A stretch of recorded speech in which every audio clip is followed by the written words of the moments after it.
going to start. Thank you for joining. It's a special day for us, as we are going to allow the teams to speak up and share what they're doing. And it's a pity we didn't have time to do that before, but I think some of them have done some amazing work that when you will hear them and see the opportunity and what we can deliver as impact, you will get even more excited. I want to say some words to the people in Lebanon, Claude and Sadi. Sadi's not here, but these are very tough times there. And if there's anything we can do, I was thinking about getting some funding or charity or work or whatever that we can do to support. We need to think in the next days what we can do to support them and use this network to just a little bit, but help them because they need that really, really desperately now. So with that, I'll leave it to you. I will be following from the phone, and thank you very much already to the team for such an exciting part of this initiative. Thank you, Antonio. Hello, everybody. My name's Diana Stansberry, and today this is the Creative Collision Group of the GIPI, and want to thank you first for joining us today. We are going to give you a brief overview of the project and the product, and also tell you a little bit about who we are and what we've been doing. And with that, I'll pass it over to Graham. Thanks, Diana. Good morning, everybody. Good afternoon, good evening. I have to remember that we're in a global setting here. So welcome this morning. As Diana mentioned, we are giving an overview of our project as a part of GIPI. So we are Group 6 Creative Collision, and we also have named ourselves Project Global Impact, or PGI. So you can see that on the first slide here. And our presentation today of Project Global Impact is to give you an idea of our project. The deliverable we're working on is called the Rapid Response Pandemic Unit, or R2PU. And we're going to give you an introduction to that solution in just a little bit. The focus is on providing medical response to the COVID-19 pandemic. And moving forward, we also believe this solution will bring added value to similar medical challenges that may come to us in the future. However, we'll start the presentation today with a short overview of the structure of the overriding governance, which is the basis of PGI, Creative Collision, and GIPI. So GIPI is Global Initiatives for Positive Impact. And GIPI is brought to us by Antonio Nieto-Rodriguez. So Antonio was and is the cornerstone of this unique initiative. And he's, of course, used his extensive direct network globally to put GIPI together. He's curated various speakers, topics, and thought panels, which is only one of the ongoing products of GIPI. PGI, or the Positive Global Impact Group, is also a part of GIPI.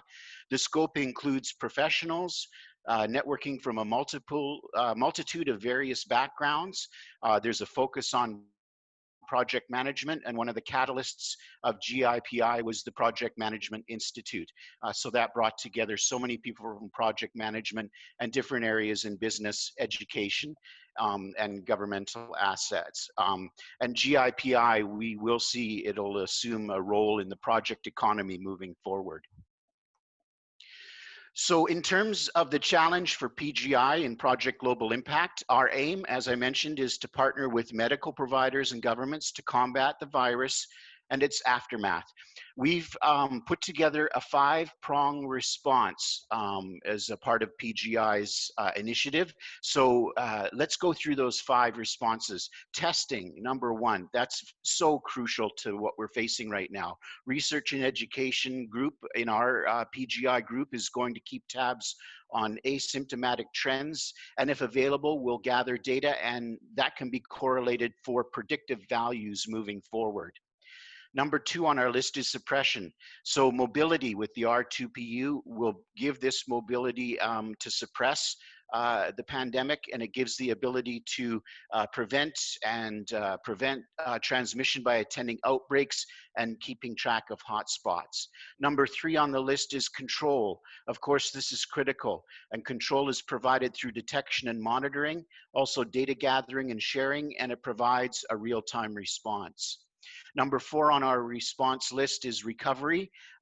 We maintain support for communities and recover health with what we're proposing, and this will be valuable for both short-term impact, and also it'll be very valuable in the mid to long-term mitigation, which is a key factor. And number 5 is readiness. And this ties into number 4, which is recovery, of course, because moving forward, the amount of data that we gather will be needed moving forward. It'll be enormous in terms of the value. This data gathering and flexible response are key for mitigation in the future. So at this point in time, when we bring this presentation to an external stakeholder, and as well for the group here today, we'd like you to focus on some questions in your mind as we go through what our solution is. We'd like you to think about what are the areas where you need help the most right now, so in a 0 to 6 month time frame. Also, what are some of the challenges coming up in the future that you're going to face? So what would make the biggest difference in perhaps 6 to 12 month time frame window? And moving forward, also, we'd like you to keep in mind what is critical to gaining your support for what we are doing. So the R2PU, this is what it's all about. It's a rapid response pandemic unit, and it addresses all 5 of these responses that we've identified. It's designed to provide a preloaded, mobile, semi-permanent infrastructure, and it'll be especially valuable in those remote developing countries in the world, improving their ongoing health. The infrastructure can be deployed and maintained and then awoken as well if another future event occurs that's along the same lines, such as the epidemic and the pandemic that we're facing right now. So we envision a method of response to pandemics, medical emergencies, or other medical emerging trends. We see now that COVID-19 currently has changed our landscape, and never more so do borders mean less when it comes to our response. So medical response dictates that solutions reach all those geographies across the globe and all communities. Again, keep in mind our 5-pronged approach: testing, suppression, control, recovery, and readiness. And moving forward with the R2PU, you'll know that no matter where you go now, you'll always know that what happens on the other side of the globe will be where you are in days or hours, and the solutions that you need will travel along with it as well. Here's an idea of what the unit can be designed like. So it's, again, the R2PU, the Rapid Response Pandemic Unit. Designs can be based on a standardized infrastructure, and the best practices and references can be designed right into the units responding to the current crisis. And it'll also serve as a central contact point to affected communities. Keep in mind, this is a proposed unit at this point, but it gives you a good idea of how the R2PU will unfold in its development and what it will be like in terms of mobility and deployment. Development and results may vary from what you see right now, and of course, stakeholder input will have an impact on how that development occurs. So, Rapid Response Pandemic Unit, in joining the dots, it provides a flexible delivery of medical solutions to provide rich data results. The unit can be modified. Data gathering worldwide will allow predictive response in future crises. Dynamic data and response are the key. And it's in early development, so data, medical, and usability studies are dependent on stakeholder input and results as the project develops. This is just an idea of what the R2PU could go through in a daily journey. So what would happen after it would be deployed is we'd have patients arriving at the site. They go through a procedure where a technician would collect data for testing and performs the tests. And then the testing kits would be processed. Data's uploaded to a cloud data storage solution and then aggregated globally. And so you can track trends, breakouts, hotspots, things of that nature. So you're gathering all that data, and then it's going to lead towards an A, B, C, D response as the data collection continues. So it's a simultaneous response from all the units covering the globe. And in that readiness, what is the A, B, C, D solution? So we're looking at A as being action in coordinating and directing and evaluating the action that we're taking. B is brief, so direct access to provide advice, direction, and training to the ground crews that are dealing with the outbreak. Also, communications are a key function with this unit. So it's a direct channel for providing local materials in both education on health and behavior within the community. And D is the data, of course. One of the key pillars of the solution. It gives us direct and immediate supply of data and intelligence to what's happening in a situation like the C-19 pandemic. Some solutions for post-pandemic usage, maintain permanently deployed units requiring that they are owned and maintained, but they can provide things such as mental health solutions, immunization, blood donation, and other health improvement initiatives moving forward. And in distant parts of developing countries, the units can provide a direct link with that data connection to resources and education from the developed world. Here's a brief introduction to the team that we have for PGI, Project Global Impact. So there is Diana Stansbury and Jovita Stander. So Diana and Jovita are both based in North America. Jovita is our tie to South Africa in terms of our global reach. We have Freddie Queck and James Bryant that are based in the UK, and Freddie's also our ambassador, global ambassador for Asia. And we have Mohammed El Ali and in Egypt, and Dr. Claude Khalil in Lebanon. These are our Middle Eastern connections on PGI. There's myself, Graham Morgan. I'm located in Canada, also working on the data and technical work stream. We have Gregorio Correa, who's based in Argentina, again, one of the technical leads. Rosina Spinoy is based in Belgium, and she is leading our research and information hub. Ashar Kazi is originally from Pakistan, but has relocated to Canada and is currently working on the project as well. And we have Antoine Adams, based out of the Netherlands, who's guiding our PMO development.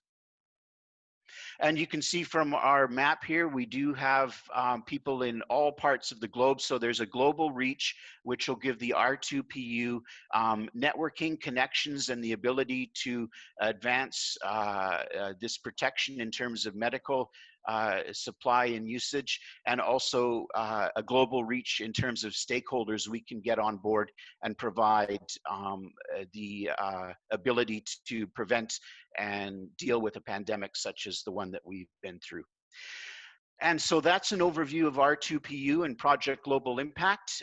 I will hand things over to Gregorio Correa now, and he will give us an idea of our digital communication strategy for the R2PU. Gregorio, over to you. Thanks, Graham. Hi, everyone. Thanks, Graham, for sharing this, and thank you, everyone, for being here with us. Before I get started, Graham, can you watch the waiting room? Rosina was kicked out for a bad connection she has, and maybe she's waiting over there. Thanks, Gregorio. I just admitted them all in. Thank you. Okay. We'll continue then. My name is, as Graham said, Gregorio Correa, and I will introduce you to our available digital communications channels. Can you move forward, Graham? Okay.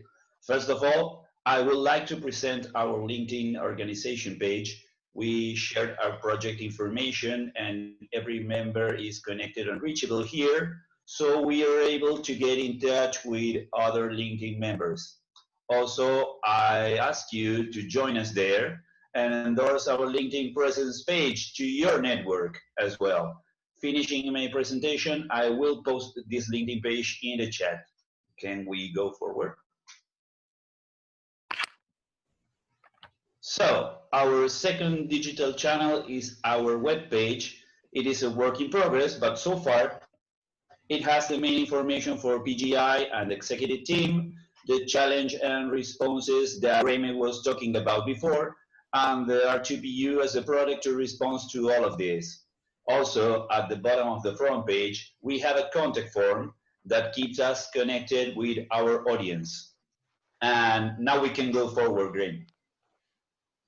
And last but not least, I would like to speak about our email channel. We have email accounts for every person in the executive team so far. So emails gives us a way of answering contacts coming from LinkedIn and the website, and also to communicate directly with our contacts as PGI members. And that's it. I hope you to join our LinkedIn page and go to our website. And thanks again for your time. And now I see Rosina here. Okay, now I would like to introduce Rosina Spino to you. She will present what the research team has been working on. Thank you, Gregorio, for that introduction.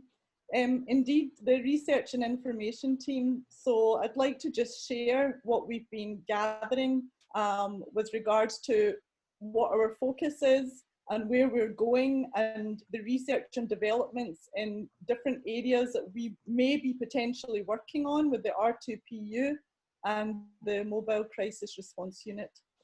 So if you go on to the next page. So the research team has decided to, of course, look at the sort of global overview. And so we're looking at the different continents, the different regions, looking at them, the top 5 countries per region and continent with the population, of course. And then we're also narrowing it down to look at the test information, the different mobile units and similar projects that are out there, and of course who the different developers are. And of course all of this with reliable sources and links, because it's really important that we actually as a team are aware of the global trends, the research and developments that are out there. So, and also of course looking project specific when we'll be concentrating on a specific country or a region. So thanks, Graham. If you go to the next slide.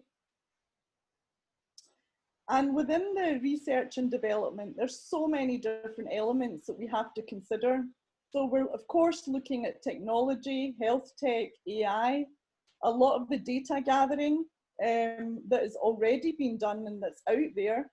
And also looking at the different relationships and consortiums that are out there. So some are private initiatives, some are public and private, and some are very much, you know, sort of government driven with the private side.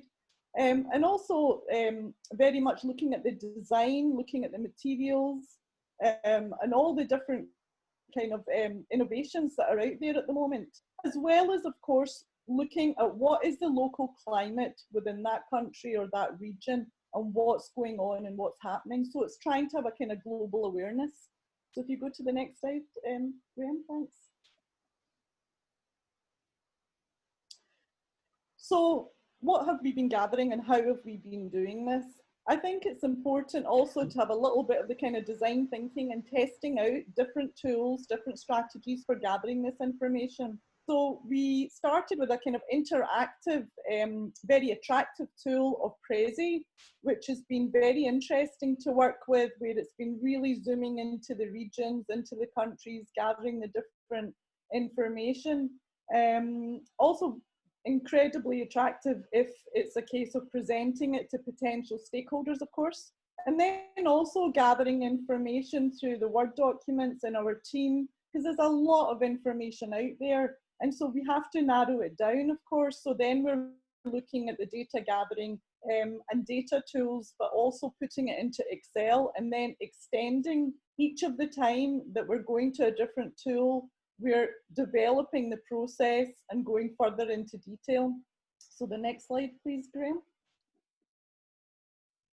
So just to give you a very brief overview of some of the trends and findings. I mean, we're looking, as I'd mentioned before, of course, some of like the materials. So for example, in the US, as I've written here, that there's a Californian designer who's designed mobile units in virus destroying copper, which is incredibly interesting. But also over in India, which has been quite, obviously a lot happening there. So there's been this relationship between Volvo and the government. So Volvo have launched with the government some buses that are also, of course, going into different areas and testing. Also in the US, I'd also read that, for example, the sports side, PGA, the golf tour, there was also, they had their own specific mobile units. That's not mentioned here, but of course you see much of the developments that are happening. And of course, Korea as well, with taking inspiration from McDonald's and Starbucks, which I find quite amusing. So it's been very interesting to gather some of this information. Of course, if you have any information, please do reach out to us. And our team is, of course, Graham, Claude, and also Ashar. So we've got a global team there. So thanks very much. It's finishing up, Graham, if you just go to the next slide. That's it. So I'll also introduce Mohammed, who'll be talking about risk management. So I'll pass over to you, Mohammed. Thank you, Rosina, and thank you everybody for the presentation. Unfortunately, something wrong with the camera, so you'll only be hearing my voice today. Lucky you. So I'll be presenting the risk management for our project. As every great project, risk management is an integral part of it. So as a team, we've decided to go through this exercise together, and we've developed a whole risk register with all the risk identified, threats and opportunities, not only threats. So we're focusing on everything that might be uncertain for the project to achieve a proper, good project and product at the end. So in front of you is an example of a risk sheet that includes all the information about the risk. So what is the type of the risk? What's the category? Who's the risk owner? Is it still open or closed? What's the description? What are the causes and the consequences? The current and residual assessment after the mitigation. And the main focus part is the monitor control. What are the actions that we're going to do to make sure that this risk, if it's a threat, try to avoid it. If it's an opportunity, to exploit it or to enhance it. So this is an example of one risk of all the risks that we do have. And we currently have about 29 risks for all the projects for this phase, but I would assume it will be hundreds of risks throughout our phase and our development of the project. You can go to the next slide, please. And this is the risk management dashboard. So this is, if you like, an executive figure to see the overall risks in the project. So if you can see, we have 28 threats, one opportunity of total 29. All of them currently are still open. Nothing has occurred or being closed because we're still in the initial phase. And there are two figures. One is the current status, and the second is the residual status that we'd like to go to after our actions have been implemented. And as you can see, there are 3 in the red. In the residual, there are 0 after. And we're trying to enlarge the yellow and the green part as much as possible and decrease the brown and the red part as much as possible. So this is just to give you an idea of how we're dealing with risk management in our project. If we are going to show you our risk register, it will be huge. So that's why we decided not to show it. So this is just to give an idea. And if anyone has any questions, any suggestions, any proposals regarding risk management, we're always happy to hear from you guys. And next slides. And I'll be transferring it over to Antoine Adams, our PMO lead. Yeah, thank you, Mohammed. Very well presented. Thank you so much, and welcome everybody. I welcome everybody also on this call, and also my thoughts go out to everybody in Lebanon. Next slide.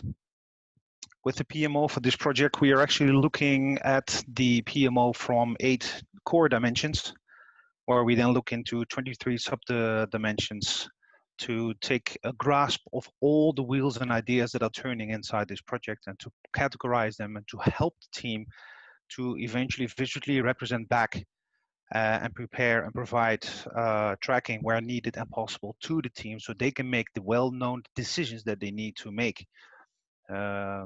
After spending a while with the team, you see that in the next slide that we were able to perform an initial roadmap in a graphical way, where we say, okay, this is where the ideas currently are, this is where we need to be, and this is how the future will look like for our project.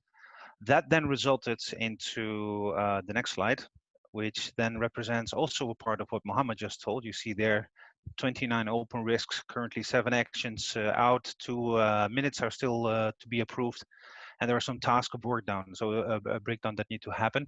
And as we go deeper and deeper inside our work as a PMO, the team will get more clarity about the status of the project, where they are, what they need to do, and what are the things that they need to focus on.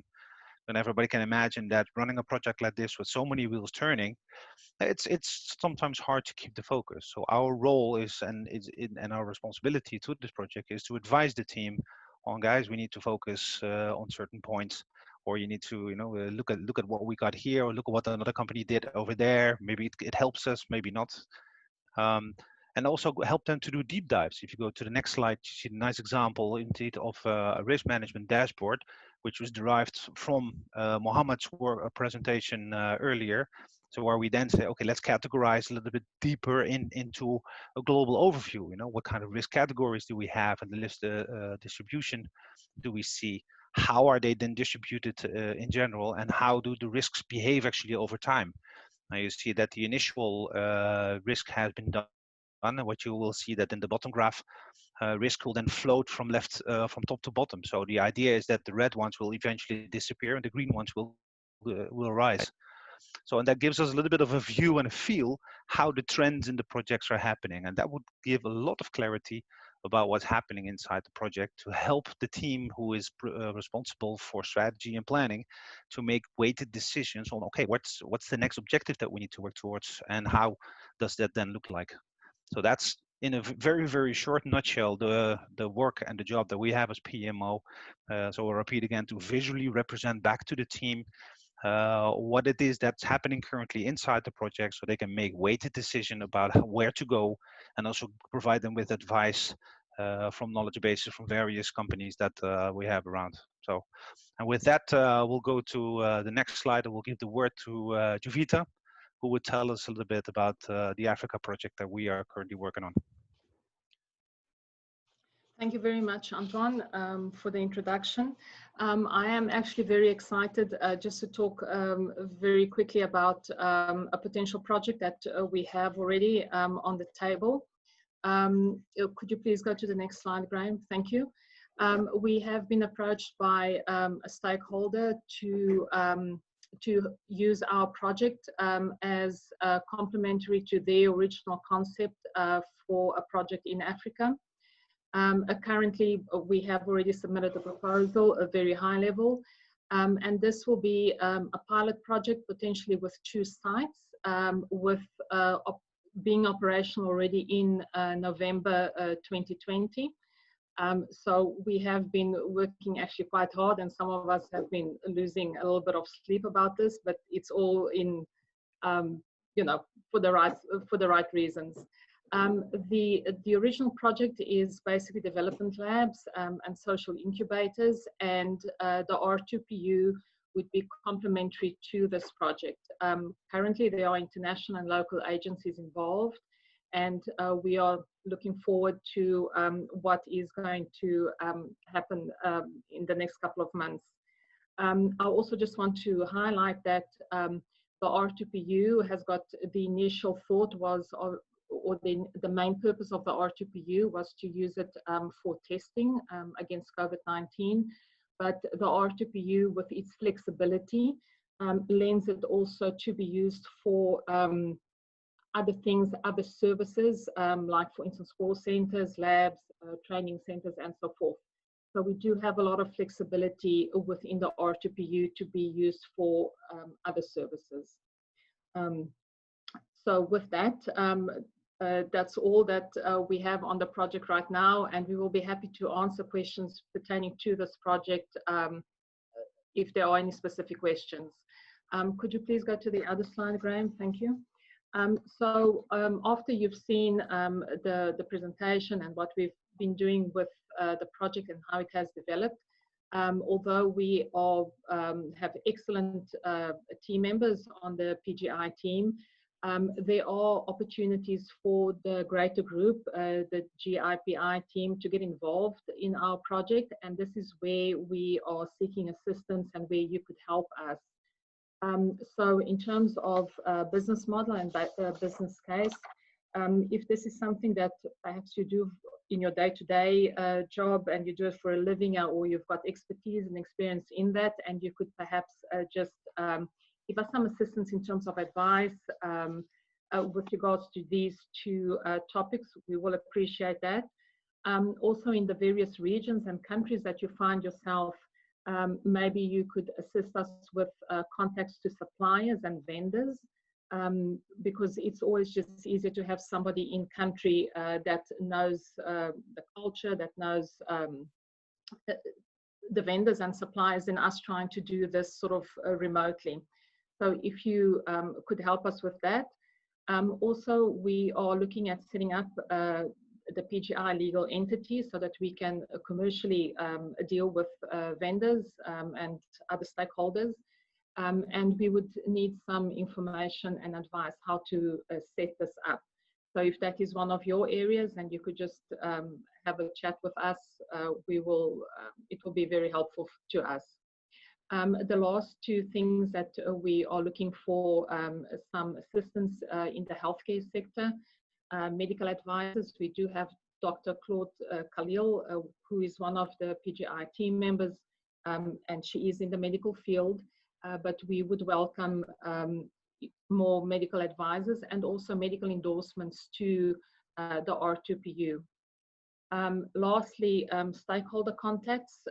We are looking for funders, sponsors to the project. So if you can help us with any stakeholder contacts in that sphere, and as well as other end users for the R2PU, and in our minds, it would be global organizations that can make use of the R2PU, but also deploy it globally. As an example, the World Health Organization. So we are really looking for those direct contacts that you might have, that you can either do an introduction for us, or at least just put us in, with the details, and we can then go and contact targeted stakeholders. You are welcome to contact anybody on the PGI team, or Diana Stansbury, the R2PU lead. She's also the lead for the stakeholder engagement workstream, so you can contact her directly. And like I said, anybody else on the PGI team. Graham, the next slide, please. Thank you. So here is our contact details. You can contact us through the Teams platform. We are Creative Collision, Group 6. We've also got the LinkedIn page, like Gregorio mentioned, as well as the website. So the details are on the slide. Gregorio has also posted that in the chat of this meeting.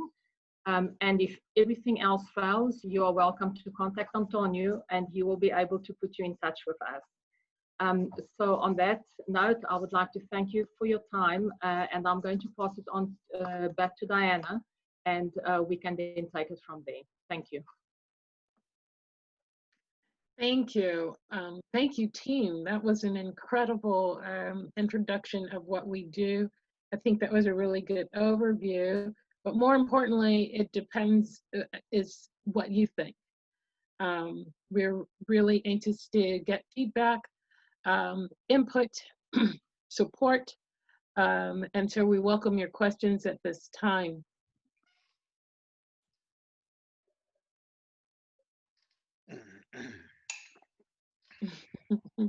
Oh, hi, this is, can you hear me? This is Brian Patrick. Hi, Brian. Hi, Hi, everybody. Brian. Yeah. Hi, yes. So Diana, and first of all, just everyone, I think this is a really good presentation, and you're covering a lot. And there's so much more that you probably don't have time to get into as far as the details and other specifics. And I understand that, but I'm going to follow.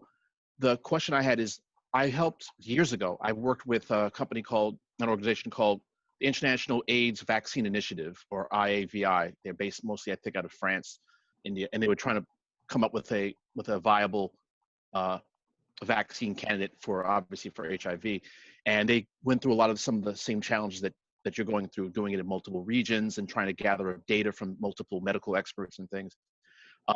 What I'm curious is, are you currently looking to connect to a pre-existing ecosystem of knowledge or thought leadership and knowledge around how to deploy this, and also how to, and how to test, suppress, control, recover, and provide readiness? In other words, are you looking to potentially tap into other people who already have certain knowledge, who may have certain tools, services that will help make your mission more successful?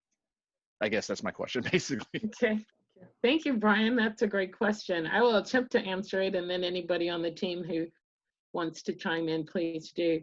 I would say absolutely. We are absolutely open to that.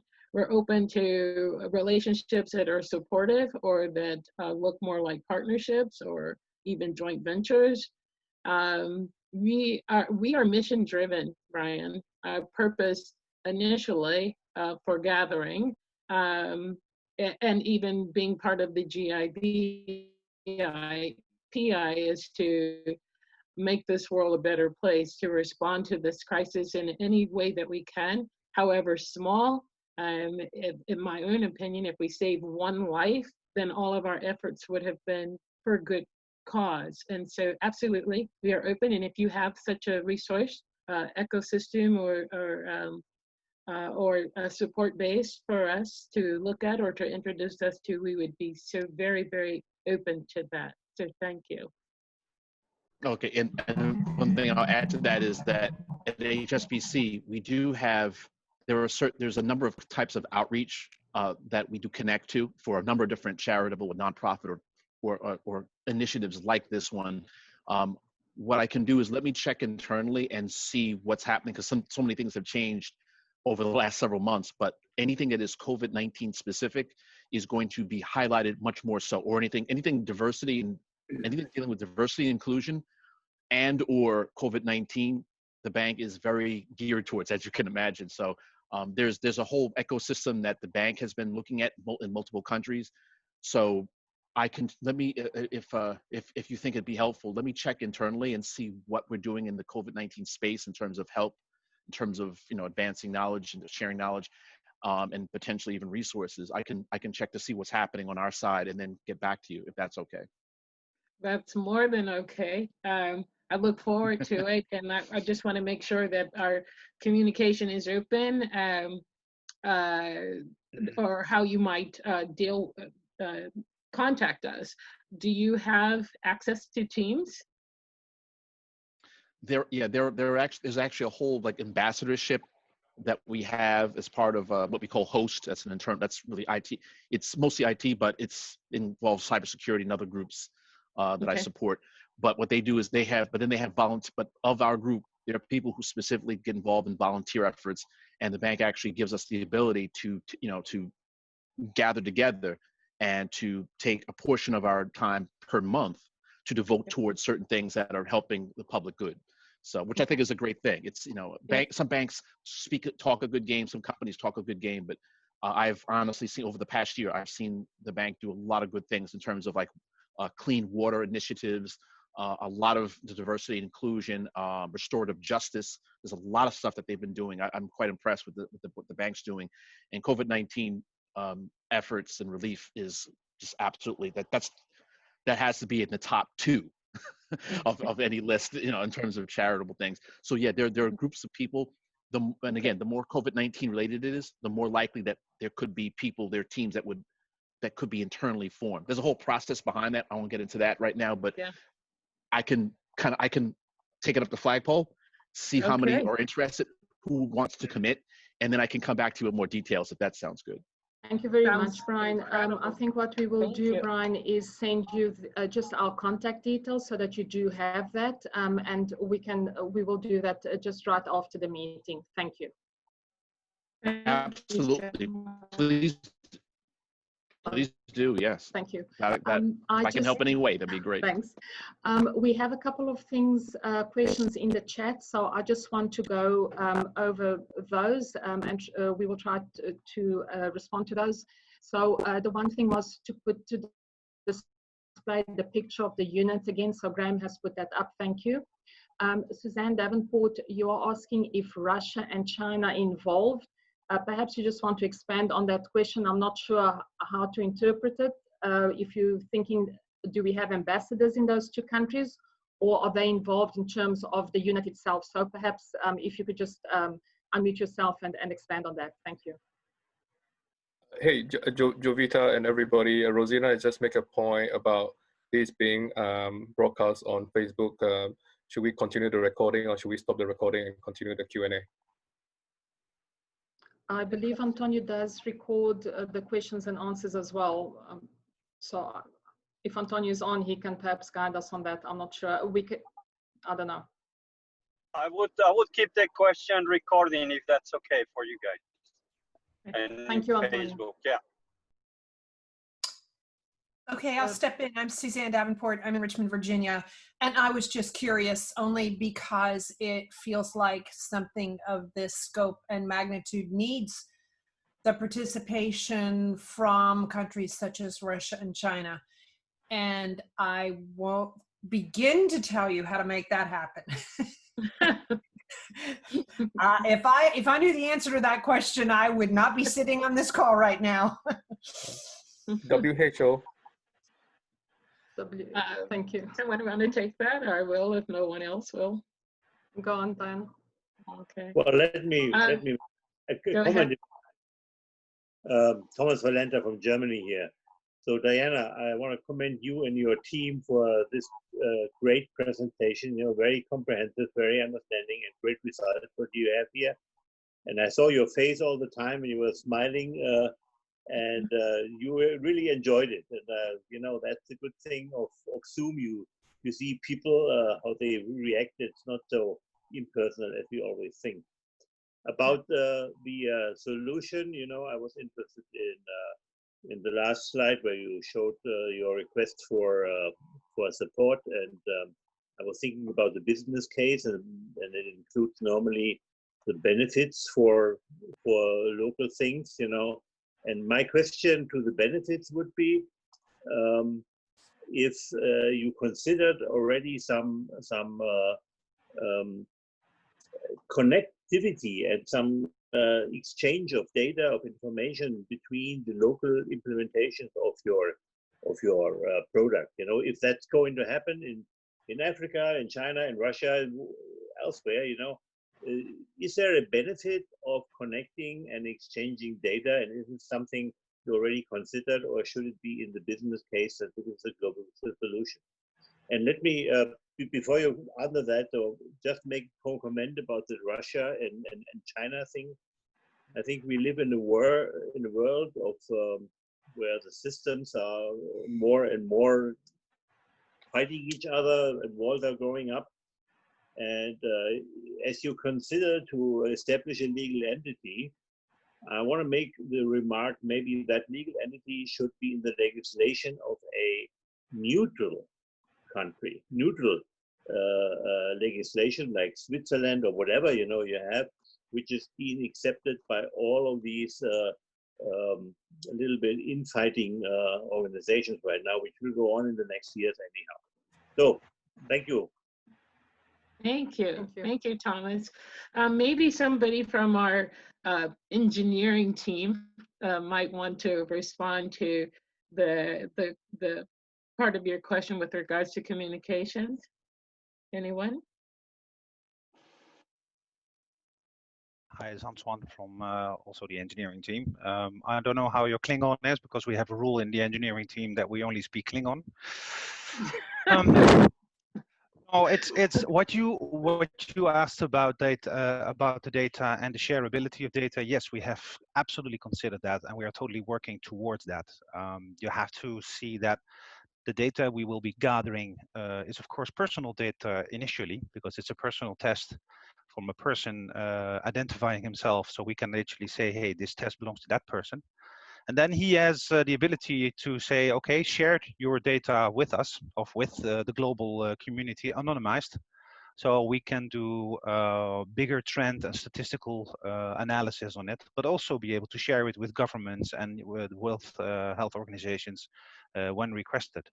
So yeah, the platform is going to be designed in such a way that those questions can be answered and is open.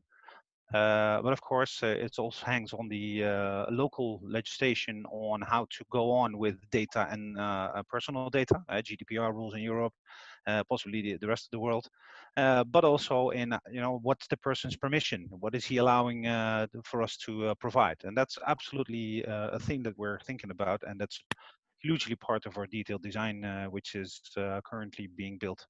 So I hope my Klingon was pretty clear to you. Thank you.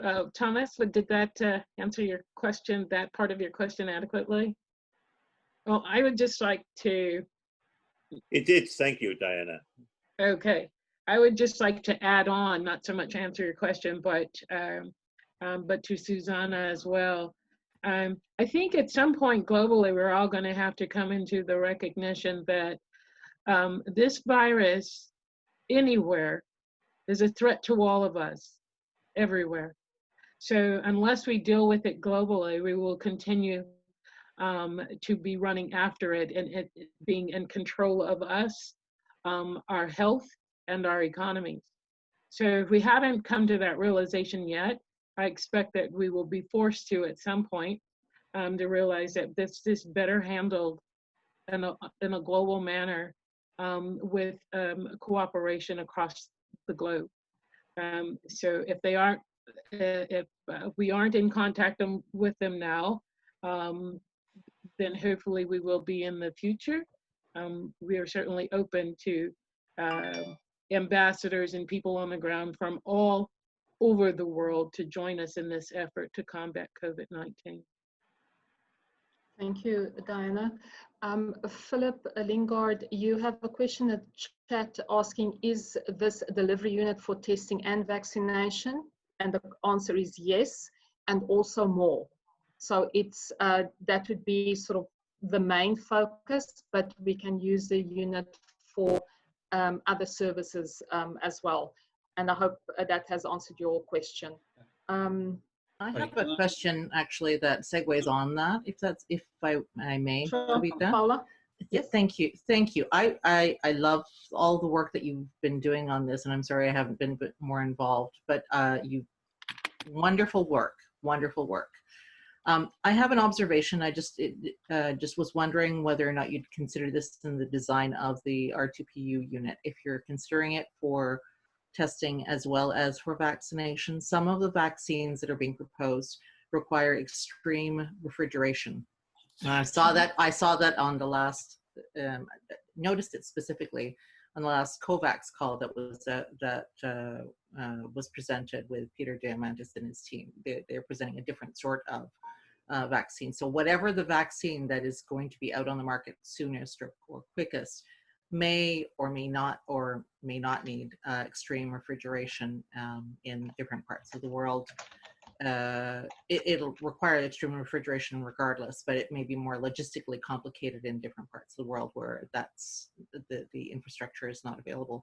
Do you foresee including that as part of the design of the R2PU, a refrigeration unit, a specialized one?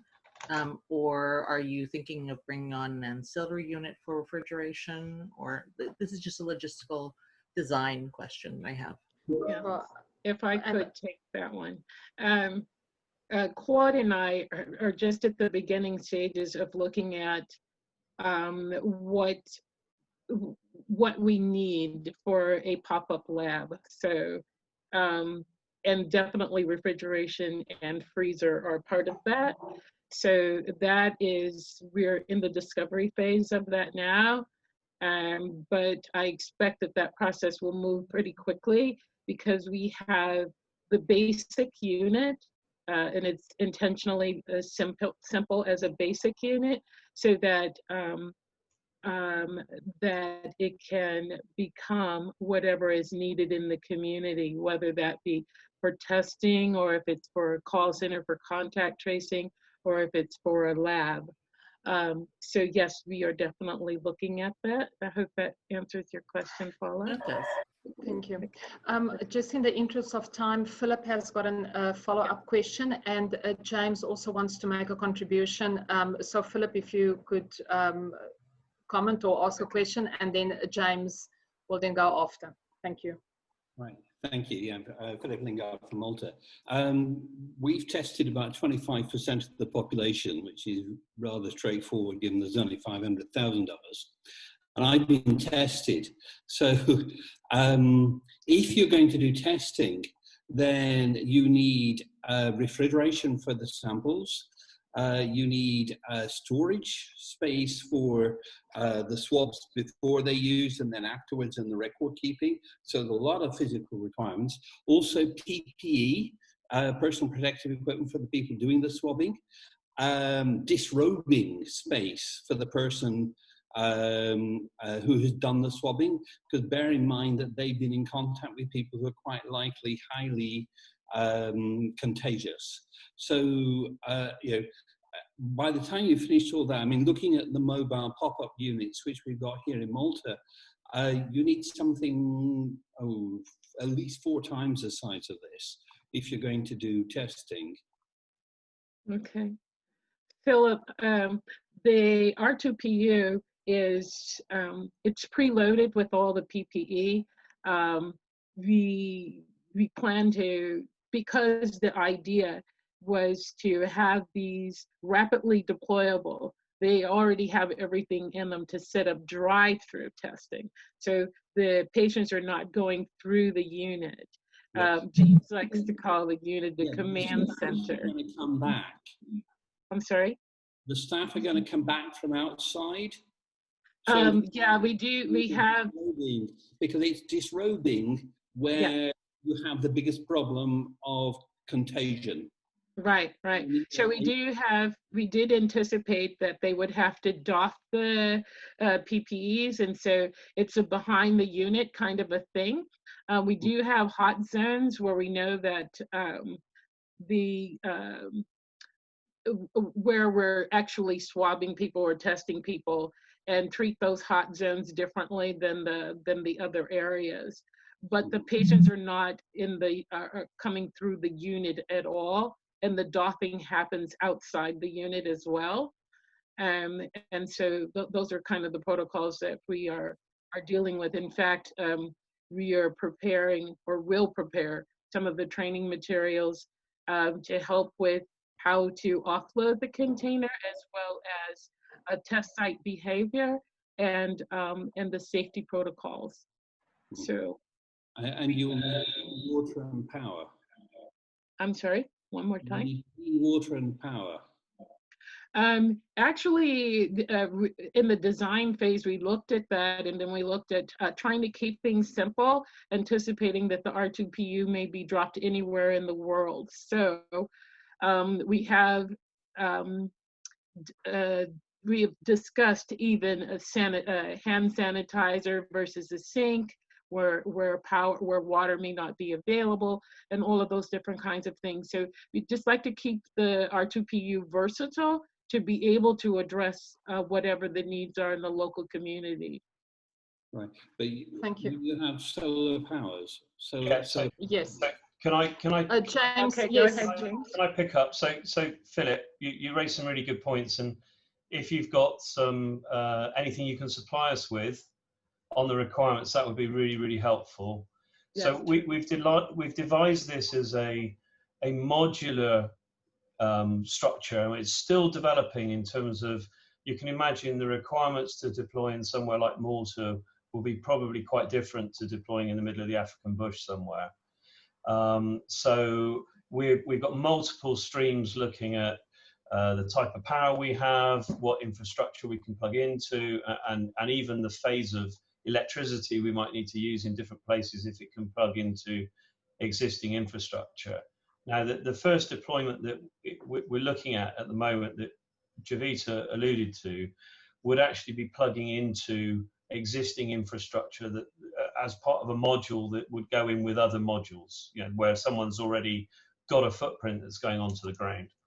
But this is designed, our thinking behind this is that COVID, terrible as it is, supplies us with an opportunity to deploy semi-permanent infrastructure around the world where people will take this on, and then provide beyond COVID opportunities to improve health and well-being. So there's all sorts of other tsunami problems coming along behind this, like mental health and all the vaccinations that people haven't been having because of COVID and so on. So we see this as not a short-term project, but a short-term opportunity to begin a longer-term project. And we are reaching out to answer Alan's question. It's been asked in the forum. Is that we are looking to reach out. Now we have the core of the concept and something more tangible than just a few ideas. We are looking and reaching out to those bodies that will help to give this impetus. We have looked at the different requirements, and they are quite different across the world for testing and suppression, and everyone's got their own sort of ideas that are culturally appropriate.